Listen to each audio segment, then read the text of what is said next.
Hello, hello, hello, everybody. Welcome back to Choose Inclusion. This is Mike Hess, and as always, I am super excited to be here with my two amazing co-hosts, Nina Ubaldo. How are you? Good. Doing really well. Yeah. How are you? How are you, UB? I'm great. We're recording on a Friday afternoon, which is nice. So we got the weekend coming up, and yeah, things are going pretty good. And we have this is really fun for us. I know, guys, that we have a third time repeat guest on our podcast today, who I like to say is a friend to the podcast, to me personally, but he is a Paralympian and world record holder, Mr. Lex Gillette. How are you doing, my friend? I'm doing good, and I just gotta say that the way you started the show, I thought that I was listening to like the slow jams. You remember the radio hosts at night, and they were all Yes. welcome Like, to the what's that guy slow called? stuff. There's a guy. What's he called? He's got a name. It's like a fox or something. Uh, uh, um, uh, Oh, I yeah, know. yeah, I know exactly what you're talking about, but everybody gets the point. It's like he's setting the mood for the slow jams, and but no, I'm doing good. It's so good to hear your voice, Lex. We had the immense pleasure of having you on our podcast. Kind of, it just happened to fall on the Friday after the George Floyd murder, Yeah. just about 9 months ago now. And we had an amazing conversation with you, and yet, all four of us were kind of subdued, right? Like, because it was just we just weren't sure where to go with the conversation, and then we ended up doing another podcast with you where we just kind of let it all out, which was incredibly raw. And then, quite honestly, Lex, you inspired us to take that conversation and create what we call the Black Voices Matter series, where we've leveraged our Choose Inclusion platform to elevate, to amplify, to provide a space for Black leaders really globally. Yeah. And I got to tell you, it was kicked off because of you. So Oh you're man. really are a friend and a leader, and we're so glad to have you back. And you're, as you said, you're 5 months away from Tokyo. We're 9 months away from George Floyd. I want to know kind of what's going through your mind, and what's on the horizon for Mr. Lex Gillette. Yes. So let me see. 5 months away from the Paralympics. So of course that's number one priority right now is training out there Monday through Friday. And actually I'm going to compete in about 2 weeks, I want to say, which should be it's definitely exciting because I haven't competed since November of 2019, which is hard to believe. A Wow. year and a half of not being out there and and competing. So I'm really pumped up about getting out there and jumping. Just the Paralympics as a whole, I think it's definitely a lot of athletes are chomping at the bit, I believe, to get out there. We already have to wait 4 years to have that opportunity to put on display what we've been working on, and to have an extra year added on to that. It's like, oh man, I'm ready to get out here. I'm ready to go. But with everything that's going on in terms of coronavirus, COVID-19, it'll be interesting to see how the games unravels, because I know there's going to be some restrictions and things that we're going to have to adhere to that will be totally different from games in the past. It's going to be, yeah, we'll see. Well, and one of the cool things about this year, that was just recently announced, was the fact that the Paralympics will be able to see most of them in prime time. Usually they reserve, they show the Paralympics at odd hours, right? But this year they're showing, what was it, like 1,200 plus hours of Yeah, footage. yeah.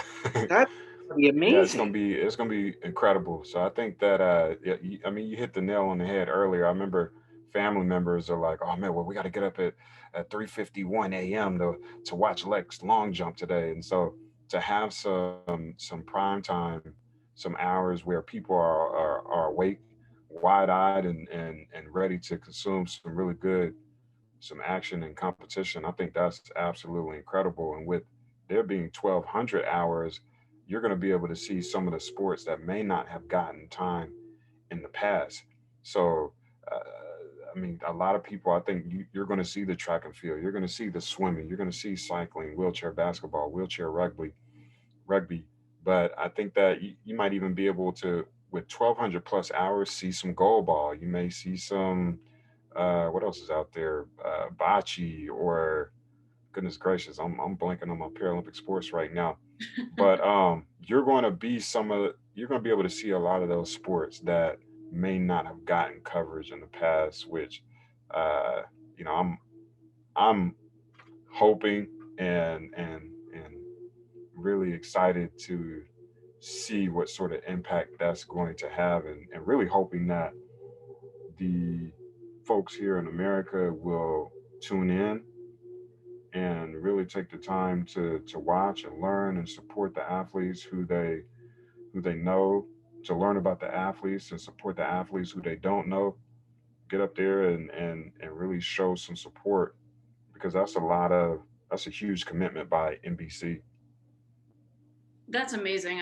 I can't wait to watch all of it, Lex. So I'm excited for you and excited to be able to actually be able to watch all of this live and not just have to like usually what I'll do is I'll just go onto YouTube and see like some clips Yeah, here and there, but like I'll actually be able to watch it live, which is like a whole other experience. yeah, So, but Lex, I want to kind of go back to everything that's happened over the last 9 months. Since George Floyd was murdered, since we started the Black Voices Matter series. I mean, you're immersed in the DEI space, and you do a lot of public speaking. You talk about a lot of this stuff. How has the last 9 months been for you when it comes to the work that you've been doing in the space, or just kind of the emotional journey you've taken? yeah. There's been a lot of conversation going on surrounding the inclusion specifically of Black lives and Black people around the within the country. And I think that those conversations have been good.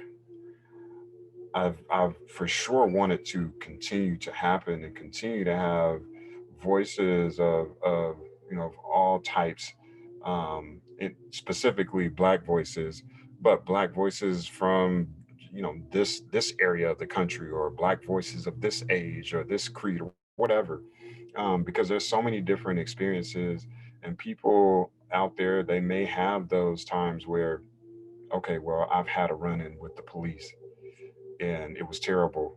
Or you have those people who, when we talk about imposter syndrome, thinking, feeling like you have to talk a certain way or act a certain way for others to accept you. I think that all of those conversations that we're having is is a really good thing.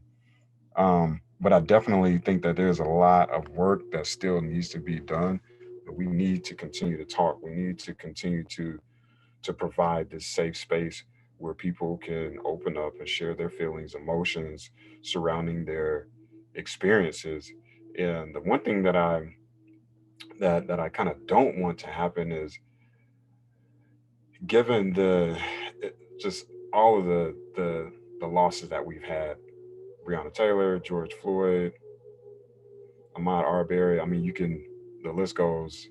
There's a long list of them. I don't want it to get to a point where organizations and companies are just listening to the voices and and checking boxes, if you will. Like, okay, we're gonna add a black person in this role, or we need to roll out this full representation initiative so that we can do our due diligence at the end of the day. Like I literally want. I think about when I was a kid and growing up in North Carolina, obviously more of a conservative space versus California, where I am now. Um, it's a different world out there. And growing up, I remember when I had first gotten introduced to long jump, and even before that, let's just say being introduced to PE class. And I had a teacher who was responsible for going to class with me and making sure that I had everything that I would need from an accessibility standpoint, making sure I had all of the accommodations so that I could remain in public school. So I probably mentioned this in a previous episode, but my mom kept me in mainstream school because she felt like that was the best route for me. And so I'm in public school and I'm interacting and participating and playing alongside my sighted peers. I bring up this to say when we were in PE class, there were many of times where teachers may say, "Oh well, Lex, you can sit this one out," or this activity is a little too hard. Why don't you go back to the classroom and get a head start on your homework?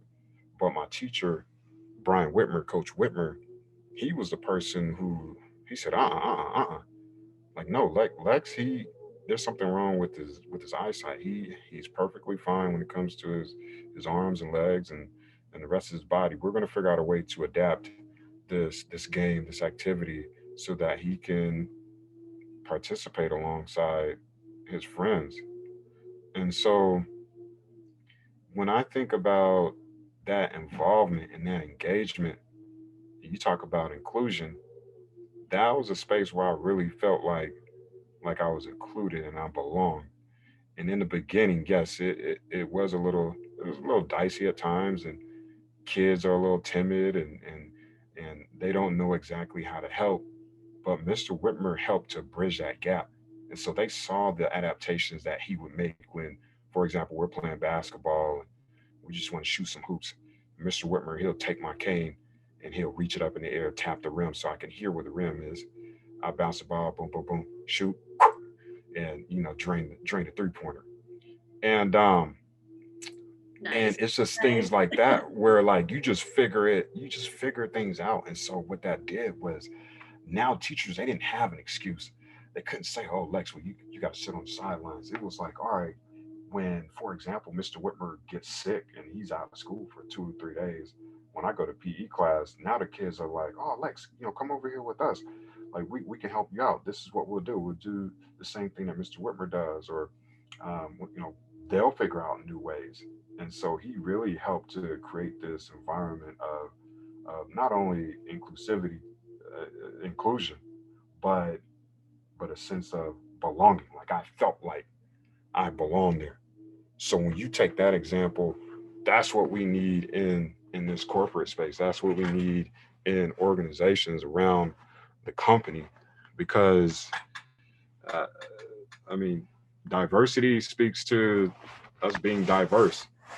We come from different backgrounds, different cultures. We look different. We talk different. We walk different. We act different. That's totally fine.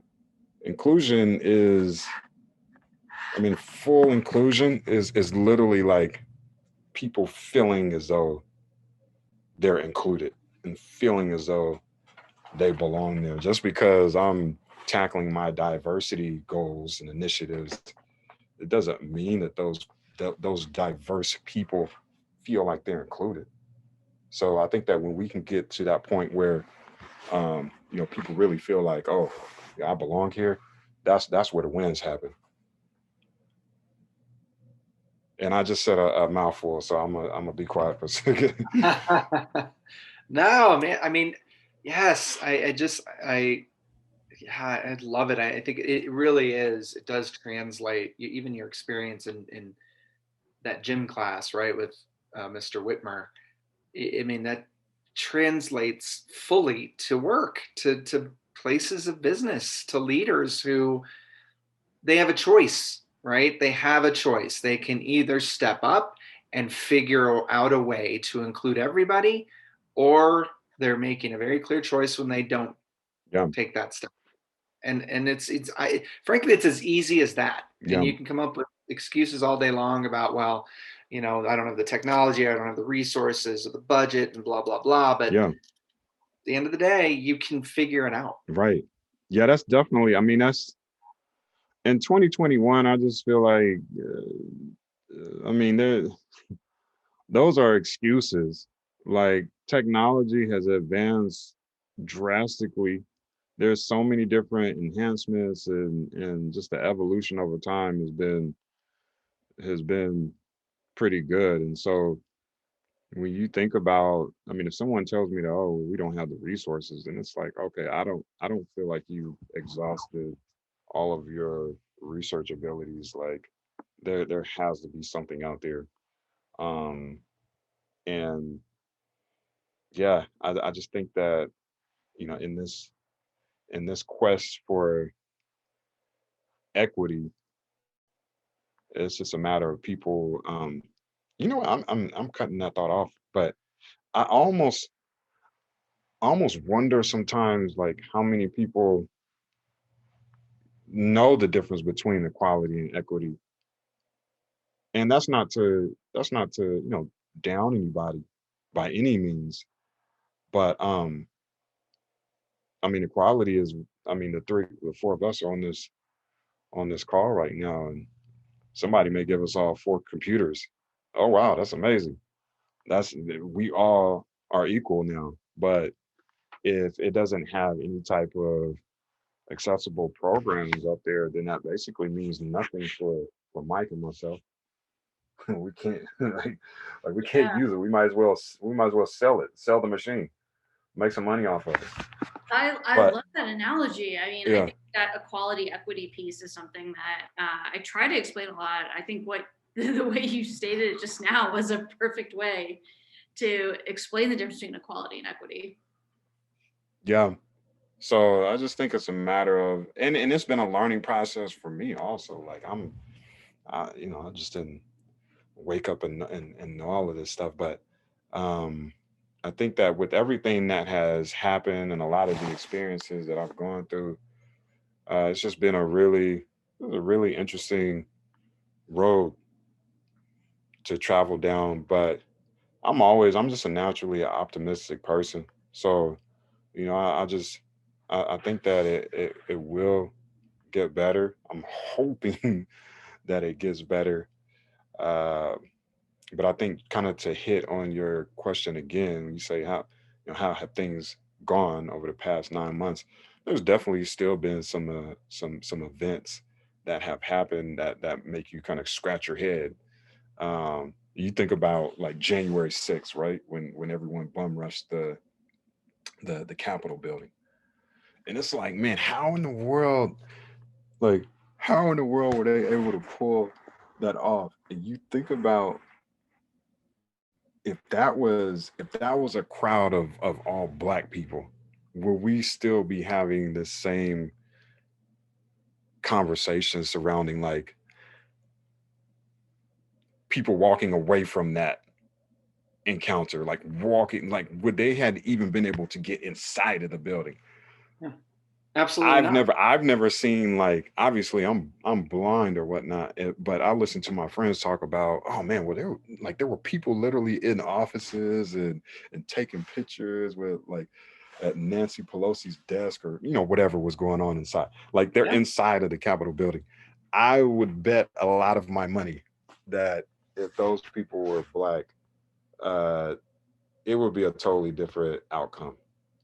Um, so there's still, I'll bring that up just to say, there's still some head scratchers, um, as it relates to the black experience in America versus, um, those who are white. But oh yeah, man, it's definitely, I don't know, it's wild to think about. So Lex, I um I mean, you're such a busy man, and again, we so appreciate you coming on because you know you've written a book. You're about to write another book. You're working with some amazing sponsors. You do diversity and inclusion. You do so many things. But what's on the horizon? What do give us your crystal ball for the rest of 2021, including medals. But I want to know, what else do you have going on that is Lex Gillette, the professional ambassador? Yes, I am going to. So, of course, training. Want to go to Tokyo, win a gold medal. That's at the top of the list for sure. After Tokyo, I am going to take a break. I'm not sure where I'm going to go, but I literally haven't. I'm used to traveling a lot and not being in. I went into the airport to go home this past December, and that was the first time I had been on a flight since February of 2020. I usually average easily 75,000 flight miles a year, and so for everything to go to zero, I'm like, oh, I gotta go somewhere. Like I can't be in one place for too long. So I'm gonna figure out somewhere to travel for a nice vacation, and hopefully, whether that's the vaccine or just bans getting lifted, hopefully things will be a little easier to navigate towards the latter part of the year. So I'm gonna definitely take some time to rest. Yes, I want to work on another book project for sure. So that'll be fun, and just continue to speak. I've been making some great connections and building some great relationships. So just continuing to build the business and establishing relationships and just having a good time. I mean, it's just what it's all about at the end of the day, having making an impact and having fun in the process. Uh, so yeah, I mean, we'll see how it all plays out. We got plenty of room for you here in Colorado. Yeah, You come hang. yeah, I'll come out there in the summertime. It's definitely, Yeah. yeah, not in January and February. Yeah, we literally Sunday it was the fourth largest snowstorm we've ever had. Oh wow. Something like, I don't know, what was it? It was like 6 feet in my Oh mind, wow. but it's like 27 inches or Yeah, something like that. It was that's a a little lot. nuts. But now it's 60 degrees outside. It's Yeah, crazy. nah, that is definitely a climate that I'm not built for. Well, I'm beginning to think the same for me. Yeah. well, it's so nice to connect with you again, Lex. We so appreciate your willingness to come back on. Again, just your voice uh, is just really really nice. So thank you for joining us again. Thank you for who you are and how you represent and how you show up in the world and the impact that you're having. And best of luck in Tokyo. We'll absolutely be checking you out on prime time with your amazing superhero goggles that are branded by Yeah. the one, the only Nike. So love it, love it, love it. But thank you again, Lex, for joining us today. Awesome. No, thank you, Mike. Thanks you, B Nina. Yeah, and Lex, I'm just I want to direct our listeners to go to your Instagram profile because Okay. Instagram.com/Lex Gillette. Because first of all, you get to see the cool goggles that we were talking about that are sponsored by Nike that make you look like a superhero. But then when you come back to our next podcast, one of the titles that I didn't know about is that you're a speaker, author, and singer. Oh, you want to hear we got to get on the music Next time you come up. okay. What? Yeah, yeah, Yeah. that's another goal. And I really need to, like, I always feel like there's not enough time in the day, but um that was a goal. That is a goal of mine by December 31st, was to put a music project out there too. So Wow. I'm gonna mash that out if that's the last thing I do. Love it. Oh my gosh. Yeah. Then we definitely got to check out the pipes and some music on the next time we have you in. Yeah. So Yeah, and obviously sporting the latest of your gold medals, my friend. Yes. Yes. Right. Please. Awesome. I'm Oh, ready. thank you. I'll be Thank ready. you. Thank you. Oh, go ahead. No, I said I'll be ready.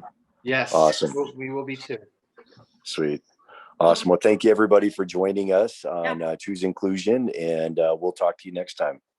See you, Thank you, everybody. everyone.